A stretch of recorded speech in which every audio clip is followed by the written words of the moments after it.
मैं रिसेंटली कुछ दिन पहले अपने डिप्रेशन वाले जर्नी के बारे में वीडियो बनाया था। अभी वो वीडियो मैं एडिट ही कर रहा था। मैं अभी जस्ट अपना डिनर करके आया हूँ, बैठा हूँ और अपना फ़ोन ऑन किया। जैसे ही फ़ोन ऑन किया, यूट्यूब खोला, फीड में न्यूज़ आने लगे। नीट AR1 2017 ने सुसाइड कमिट कर लिया। वो अभी MD कर रहे थे और उन्होंने सुसाइड कर लिया। रीज़न बताया जा रहा था डिप्रेशन। मुझे ना न्यूज़ सुन के बहुत बुरा लगा। अभी भी बहुत ही गंदा सा फील हो रहा है लिटरली। मतलब लोगों के कम्पिटिटिव एग्जाम्स नहीं निकलते हैं, नीट IIT JEE ये सब एग्जाम्स नहीं निकलते हैं, बहुत बार फेल होते हैं, देन दे सुसाइड कर लेते हैं, वो डिप्रेशन में चले जाते हैं। तो वो बातें कुछ समझ में आती है। बट AR1 वाला बंदा, यार सोचो, और क्या ही चाहिए किसी को लाइफ में। MBBS कर चुके थे वो MAMC से, इंडिया के टॉप लेवल की कॉलेज है। MD कर रहे थे वो रेडियोलॉजी से, टॉप की ब्रांच है एक। और क्या ही चाहिए लाइफ में किसी को यार। बट पता नहीं क्यों, वाई। मतलब मुझे एक बात समझ में नहीं आ रही यार। लोग बहुत सारी चीज़ें करते हैं, फेल होते हैं, कुछ अजीब नहीं कर पाते लाइफ में, कुछ अच्छा नहीं कर पाते हैं जो जिसको लोग सोसाइटी रिस्पेक्ट दे, जिसको घर वाले रिस्पेक्ट दे। तो वो बंदा डिप्रेशन में जाना उनका कॉमन है, मतलब एक्सेप्ट किया जा सकता है। बट इतने टॉप लेवल पे पहुंच के कोई सुसाइड कर रहा है, this is not acceptable at all. मतलब क्यों भाई, रीज़न क्या है? मतलब क्या सक्सेस ही सब कुछ है लाइफ में? मतलब जो चीज़ हम चाह रहे हैं वो अचीव नहीं हुआ तो लाइफ ख़त्म हो गई और कुछ नहीं है उसके अलावा? क्या हमारी खुद की लाइफ है वो सिर्फ हमारी है, हमारे माँ बाप की नहीं है? जिसने हमें पैदा किया है उनके भी तो कुछ सपने हैं हमको लेकर के। क्या हम इतने सेल्फिश बन गए यार कि एक छोटी सी चीज़ लाइफ में जो हमें करना था, मे बी हम वो नहीं कर पाए, फेल हो गए, तो लाइफ ख़त्म अब? शायद मेरे लिए कहना थोड़ा ईजी है। हाँ ईजी है ही, बट जो बंदा अभी इस वक्त सिचुएशन में होगा, डिप्रेशन वाली सिचुएशन में जब वो रहता है, उसके लिए वो ईजी नहीं होता है। मैं लकी था कि मेरे पास मेरे भैया थे जिसके साथ मैं अपनी प्रॉब्लम शेयर कर सकता था और किया। Then I come out of this situation. वरना मेरे कंट्रोल में भी नहीं थी वो, पता नहीं मैं क्या करता। मैंने आगे बताई है पूरी अपनी स्टोरी। मैं 2-3 दिन बाद इस वीडियो को अपलोड करने वाला था, बट जैसे ही मैंने ये न्यूज़ देखा, मुझे लगा नहीं, दिस इज़ ज़्यादा एडिटिंग वेटिंग बकचोदी नहीं करनी है, यही टाइम है अपलोड करने का। मैंने सारे अपने 2 पार्ट्स में बनाया वो वीडियो। एक में मैंने अपनी जर्नी बताई है और एक में मैंने साइंटिफिक कॉज से बताया डिप्रेशन क्या होता है, डील कैसे करना है उसको। तो मैं इस वीडियो को मर्ज कर दूंगा उसमें, तुम देख लेना यार। बट यार सुसाइड एक ऑप्शन नहीं है यार किसी भी चीज़ का। प्लीज़, अगर तुम्हें डाउनफॉल हो रहा है, मेंटली तुम गंदा फील कर रहे हो, अजीब फील कर रहे हो, किसी के साथ शेयर करो यार। ये नॉर्मल चीज़ें नहीं है, बहुत गंदा यार। Please don't do this. Share करो किसी के साथ यार, प्लीज़ किसी के साथ शेयर करो।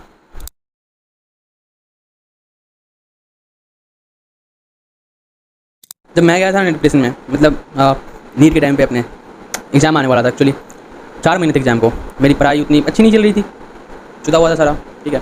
फिर जैसे एग्ज़ाम का डेट आया, इस डेट को एग्ज़ाम हुई, जैसे जैसे एग्ज़ाम करीब आ रहा था और मुझे अपना पूरा लग रहा था कि मैंने कितना कितना काम चोरी किया है, कितना किया है। उसी ओवर थिंकिंग के लूप में इस बार मेरा सिलेक्शन नहीं होगा तो मेरे रिश्तेदार क्या बोलेंगे, मेरे घर वाले क्या बोलेंगे। ऑलरेडी 3 अटैम्प्ट्स होने वाले हैं, ठीक है। इस बार अगर मेरा सिलेक्शन नहीं हुआ तो मैं कहाँ जाऊँगा, मैं क्या करूँगा?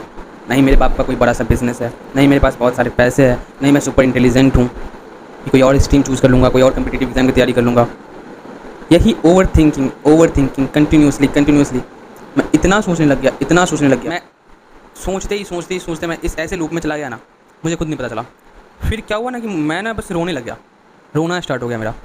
और वैसा रोना स्टार्ट हुआ ना कि मुझे रुक ही नहीं रहा था। एक होता है कि आप किसी से नाराज़ हो, कुछ हो गया, थोड़ी देर रोते हो, फिर चुप हो जाते हो, बुरा मतलब हाँ ऐसे ही होता है जनरली रोना। साला मेरा कंटिन्यूसली मैं रोए जा रहा हूँ, बहुत मतलब एक हाई लेवल वाला। और मैंने ना अपना अब इतना ज़ोर से रो रहा था कि बाहर वाले को पता नहीं चला क्यों रो रहा है। तो मैं कमरा बंद कर लिया पूरा अच्छे से और मुँह ऐसे दाब कर, आवाज़ ना जाए बाहर। मेरे से रुक ही नहीं रहा है और ये कंटिन्यूसली 3-4 दिन तक चल रहा है। फिर ये पहले फेस यही हुआ, रोना स्टार्ट हुआ। फिर ना मुझे वोमिटिंग जैसे सेंसेशन स्टार्ट हो गया। वोमिटिंग सेंसेशन मतलब ऐसे ही नॉर्मली, मतलब कुछ नहीं कर रहे हैं बिल्कुल, ठीक है, फिर भी उल्टी जैसी फीलिंग आ रही है।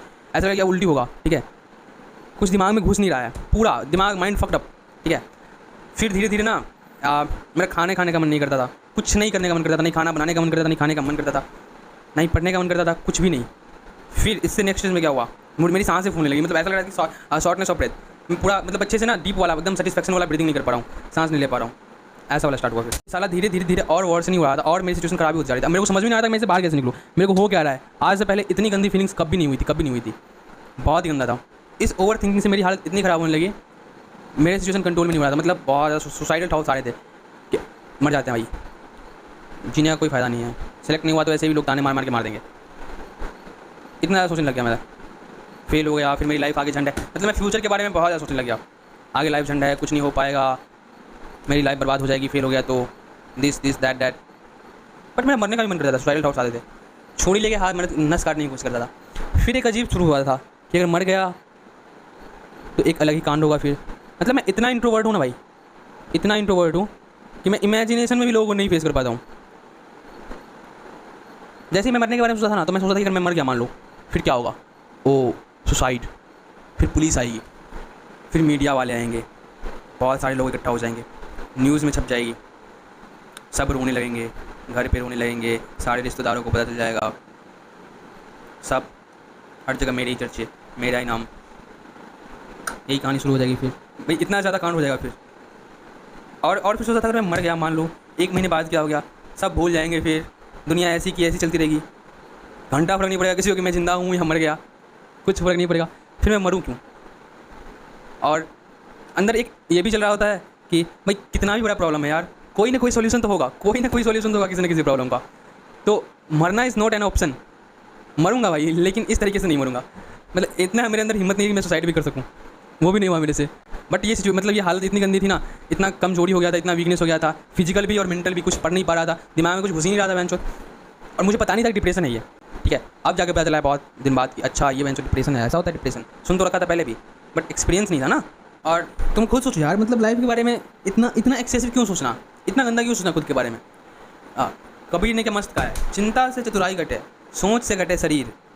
चिंता से चतुराई घटे, सोच से घटे शरीर, पाप से धन लक्ष्मी घटे, कह गए दास कबीर। इतना क्यों सोचना। मेरे को कभी गंदा लगता है ना, मतलब ऐसे खुद के बारे में, जब कभी एग्जाम वगैरह आते हैं, ठीक है, बहुत डर लगता रहता है, तो मैं एक सिंपल सी सोचता हूँ कि मतलब मेरे से हो पाएगा कि नहीं हो पाएगा। कभी कभी खुद के ऊपर डाउट रहता है कि मैंने अच्छे से प्रिपरेशन किया है या नहीं किया है। तो मैं बस एक चीज़ सोचता हूँ कि देख भाई, ये होता है भाई एग्जाम टाइम में, एग्जाम का प्रेशर बहुत ज़्यादा हार्ड होता है। मैं सोचता हूँ सिंपल सी बात कि देख, अगर मैंने ना बहुत ज़्यादा एक्सेसिव ओवर थिंकिंग करने लग गया, स्ट्रेस लेने लग गया, एंजाइटी लेने लग गया, तो ऑब्वियसली अभी जो मेरा मेंटल स्टेटस है, ठीक है, जो मेरे ब्रेन की कैपेसिटी है थिंक करने की, चीज़ों को समझने की, वो ऑब्वियसली डिक्रीज़ हो जाएगी उतना स्ट्रेस लेने के बाद, ठीक है। तो मैं जितना परफॉर्म कर सकता हूँ इस लेवल पे, उतना नहीं कर पाऊँगा। और अगर मैं अपना दिमाग सही रखता हूँ, थिंकिंग सही रखता हूँ, तो मैंने जितना किया है ना, जितना प्रिपरेशन किया है, ऑब्वियसली उसे थोड़ा अच्छा करके आऊँगा। इफेक्ट है, फेल हो चाहे पास हो, मैं रिजल्ट से ऑब्सेस नहीं भाई। कृष्ण भगवान ने भी कहा है, कर्मण्येवाधिकारस्ते माँ फलेषु कदाचन, फल तुम्हारे अधिकार में नहीं, तुम कर्म करो, जितना होता है करो, बस उतना ही। फिर हुआ क्या,